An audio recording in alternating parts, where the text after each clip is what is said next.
So welcome everyone to our December coach seminar for our 2016 Animal Ally season, and welcome who just joined.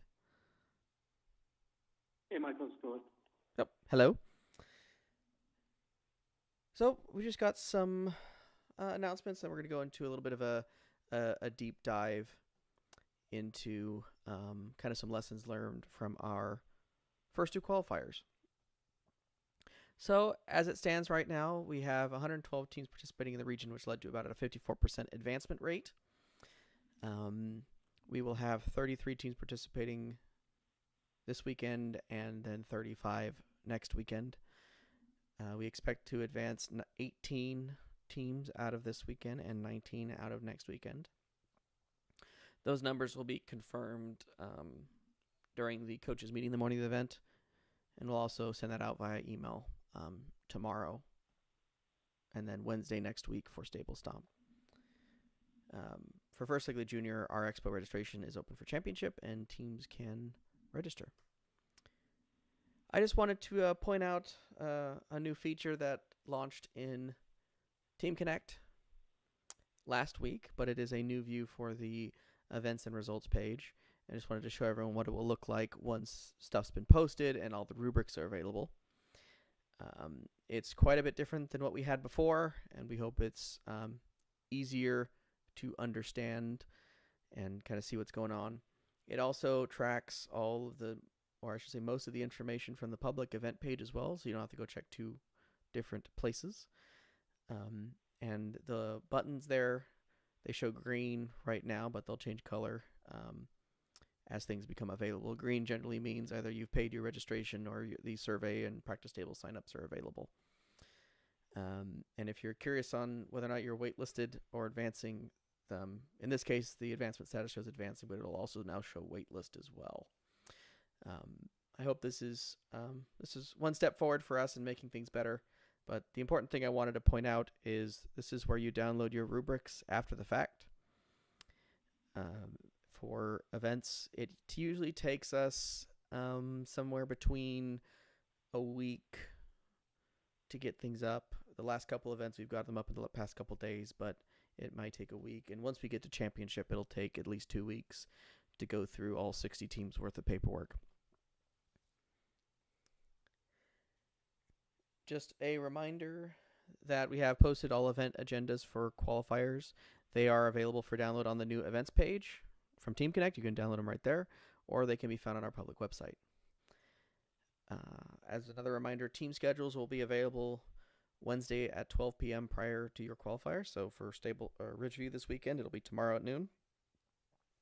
And Stable Stomp will be next week at noon on Wednesday. Same thing, practice table signups also open Wednesday at noon and will remain open until Friday at about 6. And we coincide that so that the team schedules are available and you can cross-reference that with your schedules. Team Connect will not do that for you right now, so if you pick a time that overlaps with one of your sessions, it won't prevent you from doing that. However, as an additional feature that we launched last week, you can now delete your sign-up slots should you wish to redo them. After Friday at 6, the slots kind of lock, and then you can register more in the morning after opening ceremonies on the day of the event. I'm going to be posting the event pit maps for Ridgeview tonight, and I will post the Stable Stomps event maps once they've been finalized, and hope by no later than Tuesday. Hopefully, they might go up earlier. So kind of a reminder, this is kind of where we sat so far. Central was a 20-team event. Buchanan's event was a 24, and we have the 33 and 35 coming up, and our championship is on the 28th if teams advance. Again, reminder about important deadlines. Judging profiles are very important. For I think it might have been the first event ever last weekend at Buchanan where we had every single team with a profile, which is kind of cool. And we hope to see that in the future, but it does require that teams submit them a little bit in advance, probably for this weekend. This week we'll push back the deadline to Thursday evening. We'll announce that in the email that goes out tomorrow if we're going to do that. But I expect that we'll push back the deadline to give teams one more day to submit their profiles for this week. And then, it should say Wednesday afternoon. So championship registration deadline is 22nd. And then we have stuff for our championship teams, which is the 18th, is when we're going to lock all names and profiles. And then our championship is on the 28th. Again, I do encourage all of our coaches to volunteer at events. Emma happened to volunteer as a judge, who's on the call right now, this past weekend. And I don't mean to put you on the spot, but what'd you think about it? Oh, I think it was fantastic. It was so interesting to see. I judged projects, and it was so exciting to see how it looks from the other side of the table. To see all the teams and their great ideas and their enthusiasm. So it's really exciting, and just all the hard work that all of the volunteers put in for the whole event. It's very amazing to see that from behind the scenes. So it was a very rewarding experience for me. I learned a lot, and I really enjoyed it. Oh, that's good to hear. I'm glad you had fun. It's definitely a different and probably unexpected experience to see how deliberations work. I would think for most people, because it's unfortunately kind of a behind the closed doors type of affair, but it definitely shows kind of what we look for in teams and how that whole process works. So if you don't have a team attending a qualifier these next 2 weeks, you're more than welcome to volunteer as a judge or any of the roles we have to kind of see how things are from the other side of the table. If you have any questions, don't hesitate to email me, and I do believe we have spots these next 2 weekends too, still open. So one final reminder, this was unveiled at the end of November, but our 2017 season is going to be called Hydrodynamics, and we're going to be looking at the future of water. So it should be very cool. Registration for this will open in May. So let's jump to lessons learned. So we have a bunch of kind of reminders, outcomes, kind of how some of our policies worked out regarding the advancement and GIA and all that stuff. So we're just going to go through that list. I want to remind everyone, per Season Standard Manual Section 10, that practice tables do not have all mission models. We only have the dual lock models on the table. So if you want to use any of the missions on those practice tables, expect to have to bring your own free-floating models. There are 3 parts of the project, and it's very important that all 3 parts are identified to the judges during the judging session, preferably during the actual skit or 5-minute presentation portion.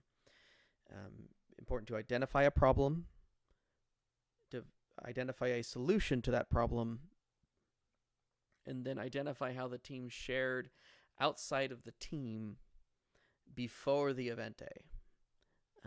The first policies are clear that the event day itself cannot be used as a medium to share. It's meant to be someone outside the first LEGO League community that we want to share this solution with. It can either be, a group of parents at the school site, maybe another classroom at the school if you're out of a school.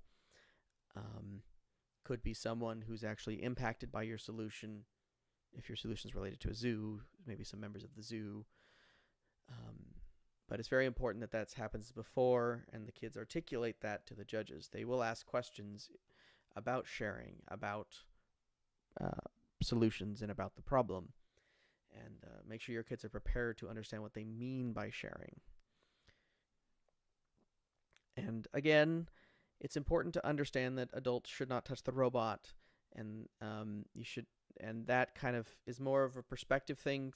We understand sometimes that, it's the adult's laptop, and the adult might have to type in the password and those type of things, but it's very important to understand how it looks in the pit setting and otherwise around the venue when there's a robot nearby and there's a coach on a laptop.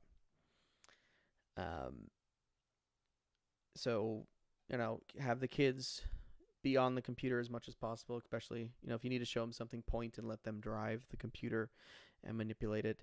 Um, and particularly during the judging sessions, it's important that um, coaches don't interact with the kids and they let the kids kind of shine and operate on their own.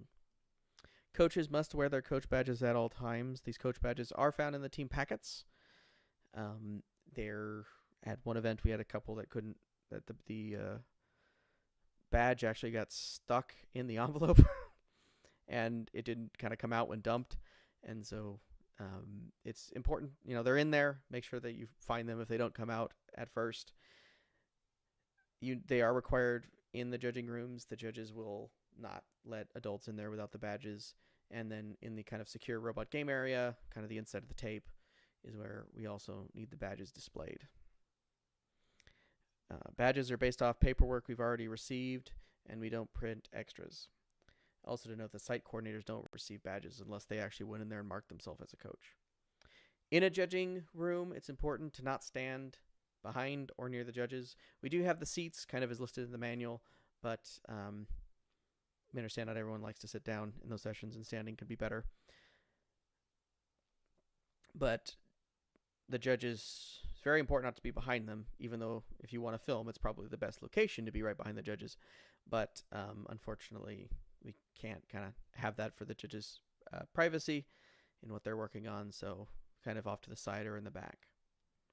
It's important to bring all materials with you when you're going to your judging sessions. Even if your robot design session is number 3 out of the 3 you'll attend, be sure to bring your robot with you when you go to your first one, because there's only going to be 5 to 6 minutes between sessions. And it's going to be very important to bring everything, because there's probably not going to be a lot of time and to travel the distance needed to go pick the stuff up and bring it back with you. There's a couple instances at these past qualifiers where some teams forgot stuff and had run, and it's better to avoid doing that. So be sure to bring everything, no matter which one's your first session. If Core Values is your first session, be sure to bring your project and robot design with you. And that includes your full robot. Additionally, be sure to bring a copy of your printed code. Judges at the past, our robot design judges noted that there were very few teams that brought code, which made it hard to evaluate teams on that metric. So it's very important to bring a printed copy of the code with you so that judges can properly evaluate the team's programming ability.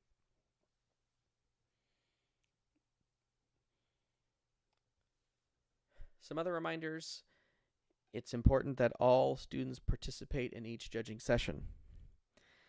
Now, this doesn't mean that you'll be disqualified if a kid's sick. This more applies to that if there's 6 kids on the team and only 2 go in the project session because the remaining 4 are out in the hallway programming the robot. That's not so good. It's important that all kids were involved in the project, and so that they all present, and they're all part of each session. At both of our events so far, per the advancement policy, the judges actually chose not to select a team via judge's choice. All teams were selected via the Champions Award criteria.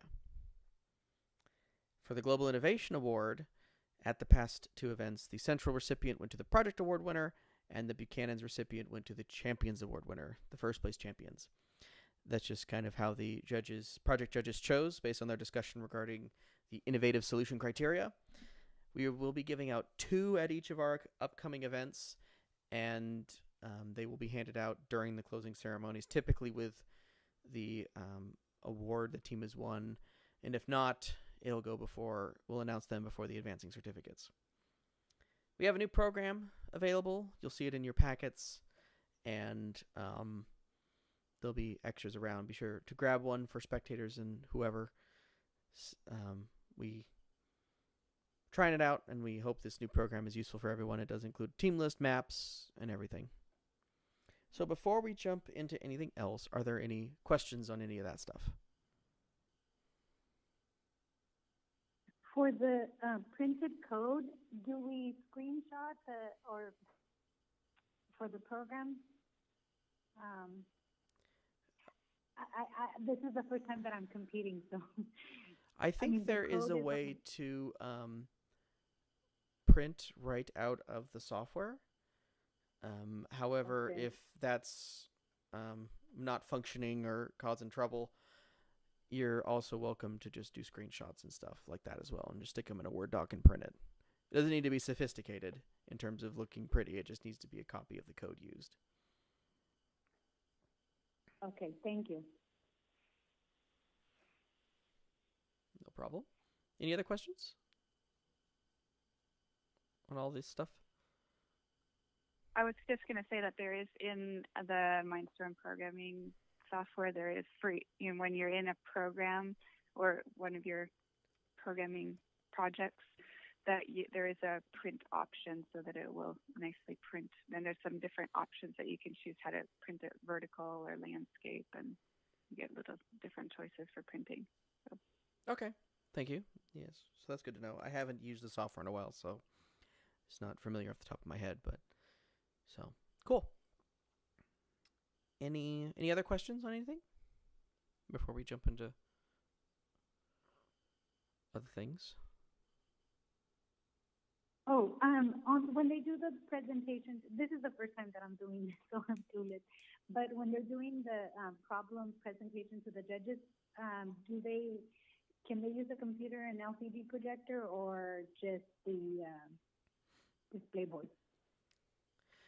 How teams choose to present to the judges is kind of up to them. I will say we had a team at the last event that tried to use a projection system in that, and it took a majority of the time to set it up and get it working. And it didn't necessarily leave a lot of time for the kids to present. So if you choose to, you could have a PowerPoint on the laptop and show that laptop to the judges and kind of walk them through it that way. There is no access to anything in the rooms. There might be power available, a power outlet kind of drawn to the middle of the floor, but other than that, it's pretty much all that's available. So you would have to bring your own projection system and all of that and project on a wall, but understand that, if you do that, it does eat into the actual 5-minute time for the session. So it's kind of a trade-off there. And the 5-minute timer starts as soon as the kids start walking in the door. So setting up a projector and starting a PowerPoint takes quite a while sometimes. So as soon as they walk into the door, the 5 minutes starts? Correct. 5 minutes does include setup, and that the sessions are about 10 minutes long from when they enter the room. And so they really only have 10 minutes with the judges. And so it's important that since the project 5 minutes does include setup, to minimize that setup so that the kids can get to the heart of their presentation and the content. Okay, and then one last thing. I know that we have two judges. So I'm a teacher, and I told the other teacher that she didn't have to do everything. I just needed the two people, and so she won't be able to go. It's okay if I go by myself, right? Coaches, yes, as long Yes. as you'll be with the kids the entire time. Yeah, one's As fine. long as there's, As long as there's okay. at least one Thank you. adult, yes. No, I will go. Thank you. Michael, I have a question in regards to the bullet point that says at both events, judges chose not to select a team via judges' choice. So how were the judges' choice teams selected then? You said that they were selected based on the championship So criteria? teams that advance, the standard advancement criteria is what we call the Champions Award criteria. So it's the best overall teams, which we evaluate by kind of doing a rank sum analysis. The judges rank their teams that they see from 1 to 12, and we put that into a spreadsheet, and then we kind of sum the teams' rankings across 3 areas. And then from there, that drives a discussion, and the judges kind of rank on the fly through discussions on whether or not a team should or should not advance. Okay. And so it's the best kind of, it looks at a well-rounded team. So it's the kind of an average performance across all 3 judging areas plus their performance on a table. So if a team was awarded a Judge's Choice award, It's not a award per se. The judges have the privilege this year to select one team out of the pool of advancing teams. So if there was 13 teams advancing, 12 of them had to be the normal way, but they could choose one if they wanted to advance for criteria of their choosing. Could have been a really cool prod. Unfortunately, they were kind of the reason why they did not invoke the right of judge's choice was because when you get to team 13, all of the award winners have already usually been picked, and so right. Okay. They chose, instead of picking a team for another criteria, to just use the standard advancement criteria and advance the next team on the list through discussions and kind of their ranking.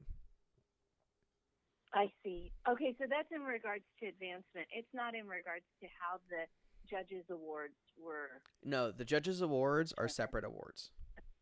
Okay, all right. Judges' choice is specifically for advancement. Okay. Sorry, I should have probably put that on the... No, that's okay. I thought, anyway, no, that helps. Thank you for explaining that. No problem. I don't know if the judges these next 2 weekends will invoke it, but they have the ability to, so we will see. And if there is a team does get advanced based off judges' choice, it will not be announced during closing. We'll find that team after the fact and let them know. Hopefully after closing. If we can't find them, then it'll be Callie will reach out to them via email or phone call to let them know. Okay. Thank you. No problem.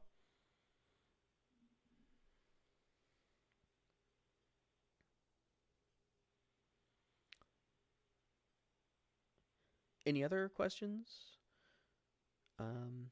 Callie or Phil, do you have any thoughts or kind of things you saw from the event days to share?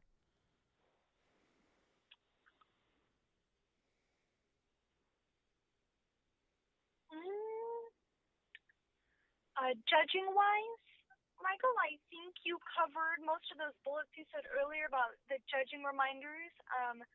I think were really good. I think that covered anything that I was going to say, unless anyone has any questions for me. Okay. Phil, anything from your end?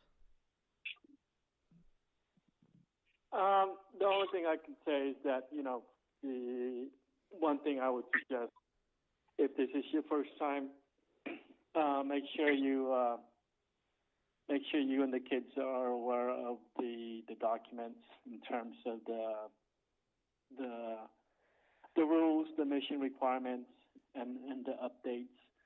So that way, when your two representatives at the end of the match are discussing the match that just ended with the officials, that they're familiar with all of the requirements and whatnot. So when they're talking about, certain missions and so forth, that the kids can follow. And if there are any questions or if there are any concerns, the kids can bring it up to the officials, so that way that the scoring is done properly and whatnot. So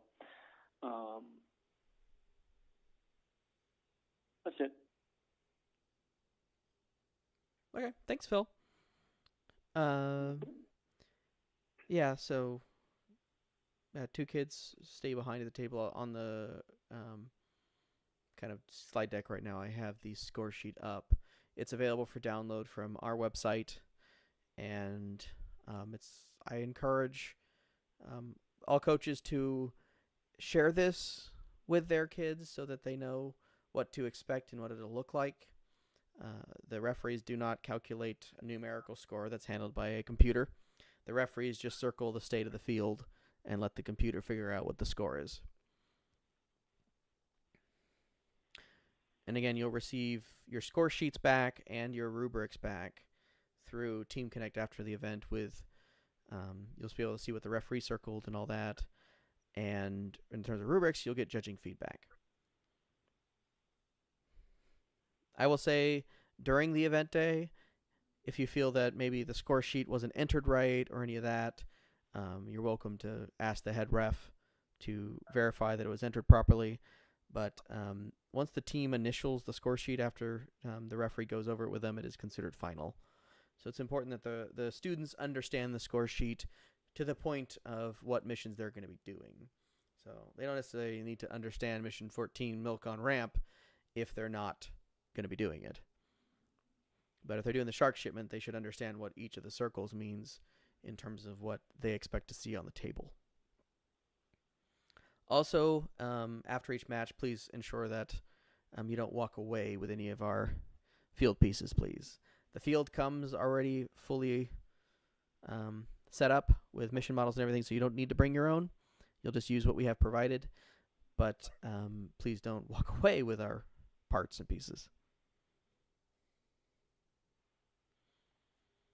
Otherwise, you'll have someone running down after you and trying to track you down.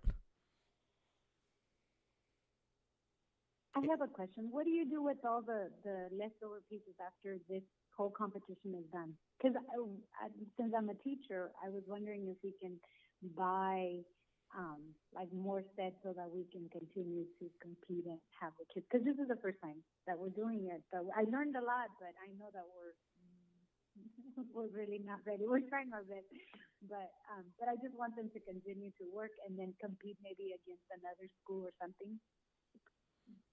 But do you have them available so that we can buy extra later when you're done? Well, no one's asked us that question before. So why don't we talk over email or offline about that some more and what that would look like?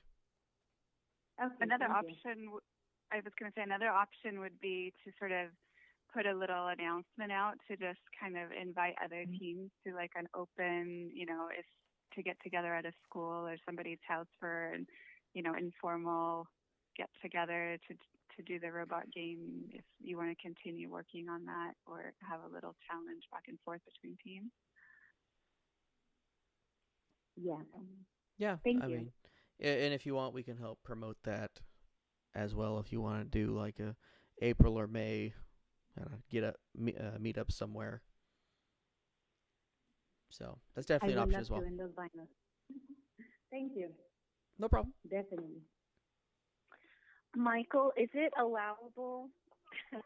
Is it allowable to ask what the high scores were in this last qualifier for first and second for robot performance? Well, they're public on our website. So last weekend was 171 and 141 for first and second. And then for Central, let's see. They were, that's right. They were 95 and 94. They were separated by 1 point. Okay. But if you go look on our website under First Lego League, previous season results, or event results underneath the current season, you'll be able to view all the robot game scores and all the award winners. Okay. Great. Thank you. Mm-hmm. And typically get those posted 1 to 2 days after an event. So, yeah. I'm not sure what to expect going into these upcoming weekends, but typically the average score does increase as a season progresses, and our high scores also increase. So, we shall see. I have a question about one of the missions, the milking automation model. It has like when it's first set up, the cow that's right next to the red lever, in the instructions, it would be in like pulled out, and it would actually be in a locked position. And in order to activate that model, you need to push the cow in. Mm-hmm. So the robot needs to touch the cow first, and then after that, I guess, push the lever around and in order to make the milk go out. So my question was, I heard from the Central qualifier, and I didn't have a chance to see this weekend at Buchanan, but it sounded like from the central one that it wasn't. It was actually when the mesh model was set up that the cow was already in the in position. It was never activated in the locked position. Does that make sense? I'm just wondering if I know when we built our model that we have for our team, we never were able to, like, you can push the cow in or out. It doesn't lock the model. So we haven't been able to practice it correctly, but I just wanted to know how it was being, formally set up for the competition, whether the cow was in or out in the starting position. Phil, do you want to take this? The way it would be, we would make sure that the setup is followed based on the instruction, which would be locked. Yeah, so so that way when the robot attempts to spin it, they have to unlock it first before it can spin. Okay, because it wasn't being set up that way at the central one, because I had a fellow coach that went to that one and observed that, and I don't know how it was this last weekend at Buchanan. So interesting. Okay, well, I believe the rules, the setup thing says it's supposed to be locked, so we might have actually had a maybe a broken model on the field and we necessarily didn't know it. So, well, we will keep that in mind as we go into our next 2 weekends in championship to make sure that they are following the setup rules. The models function per the setup rules, at least. Okay, great.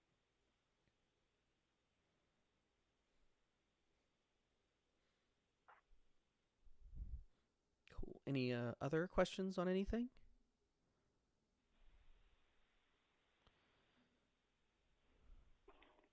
One thought that just popped into my head is after each event, we do send out surveys for all my veteran coaches. They know about my surveys. I just request that you put your candid feedback in there and let us know what you thought of the event.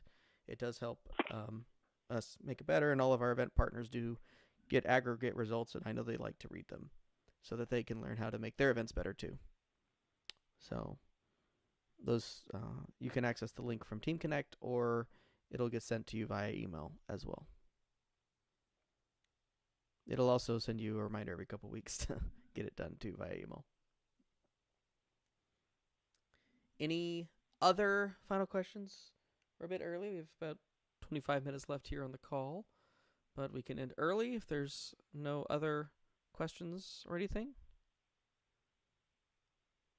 I have a question in terms of the championship.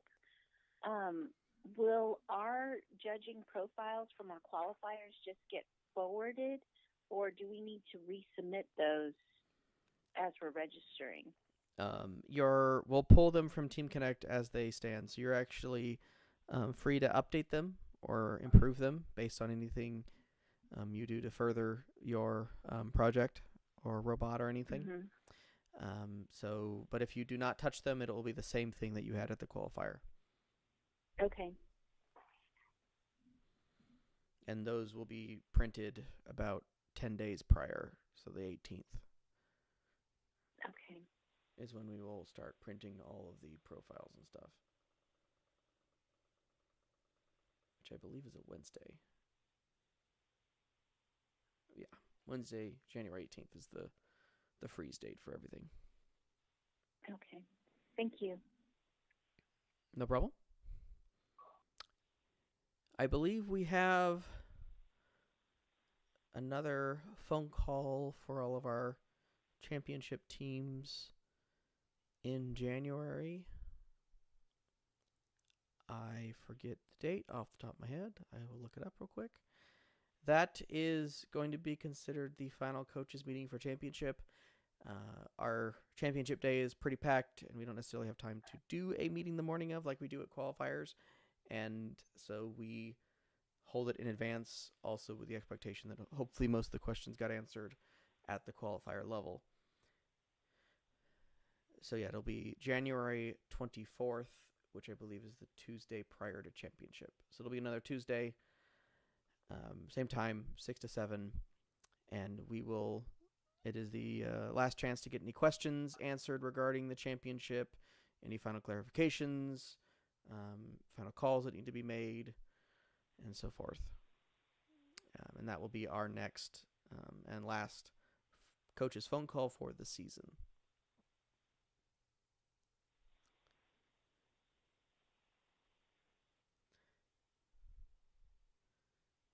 Any other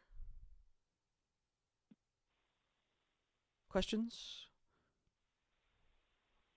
Last call? Going once? Going twice? Cool. Alrighty. Thank you so much. Yep. Thank you all for attending Thank you. tonight's meeting, and we'll get this uploaded and on the website soon. So thank you all. Good luck, and have a great rest of the season. Take care. Bye.